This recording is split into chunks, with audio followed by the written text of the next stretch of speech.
Welcome back. We're going to take a closer look at the recovery of the looted funds of Diezani, Alison-Madueke, the former Minister of Petroleum.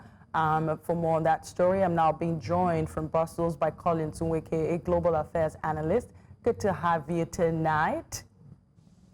Thank you, Let's start Thank you for having me. Let's start with the significance of this judgment, and if you might oblige me. I was listening to the breakdown of how the money would be spent, and I noticed that the money that they will be giving back, that's the United States, will be $52.88 million, I suppose, but only $52 million will be spent. I wonder what's going to happen to the rest.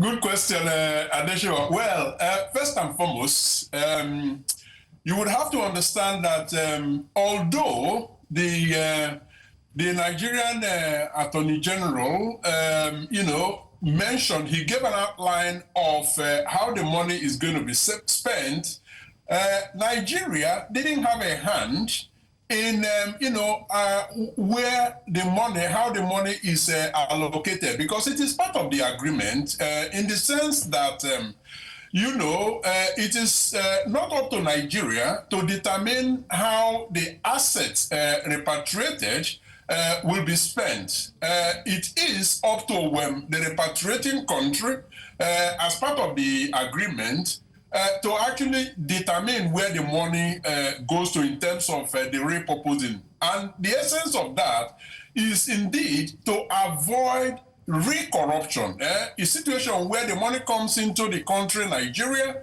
and, you begin to look for where the money was put, perhaps going back again into individual pockets. So they have mentioned that indeed, like, you pointed out in the report, some just under 3 million will actually be going to an international institute for justice to help in the support for fight against counter-terrorism in terms of increasing their capacity across Africa and Nigeria. And also some will be expended, like 50 million on renewable energy projects. Let me come in here quickly.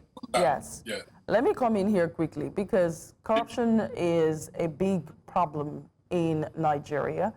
And I was wondering what the impact of the recovery of these looted funds would be on our fight against corruption. Well, it is significant in the sense that it does send a strong message, domestically, that if you steal from public coffers, you will be caught, and wherever the money is kept is going to be found, and the money is going to be returned back to Nigeria.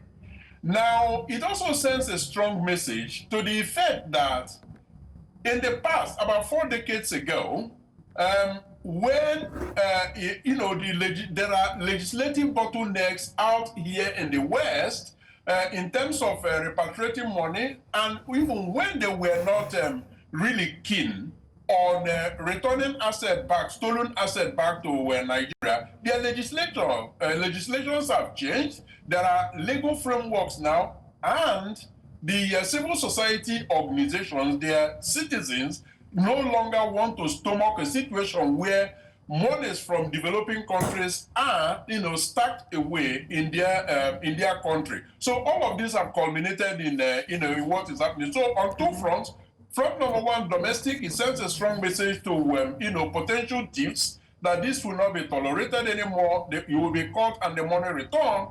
And then for the international, community, it also, actually underlines an improvement in helping to repatriate stolen funds, that they no longer will find safe haven in some of these banks out here.